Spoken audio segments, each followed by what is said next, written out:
Next topic है आपका balance of trade off India. Balance of trade off India यानी कि हमारे भारत शेष में एक देश की जो विजिबल गुड्स होती हैं उनकी इंपोर्ट और एक्सपोर्ट के डिफरेंस को बैलेंस ऑफ ट्रेड कहा जाता है।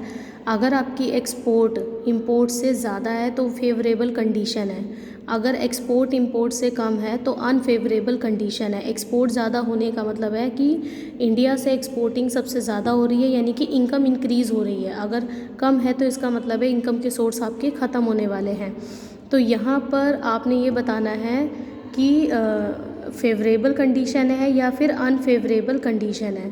तो यहाँ पर चार्ट के अंदर देखिए इंडियाज़ बैलेंस ऑफ ट्रेड लिखा हुआ है 1950, 51, 60, 61, 70, 71। देखो माइनस में है बैलेंस ऑफ ट्रेड आपका, सिर्फ 2 ही पॉइंट है जिसमें प्लस है 70, 73, 76 और 77। यहाँ पर 104 और 72 करोड़ है, यानी कि ये 2 ईयर ऐसे थे जहाँ पर आपके एक्सपोर्टिंग इंपोर्टिंग से सबसे ज़्यादा थी। और 90, 80, 81 में 16, 17 के डाटा के अकॉर्डिंग 7,28,237 करोड़ का घाटा हुआ था।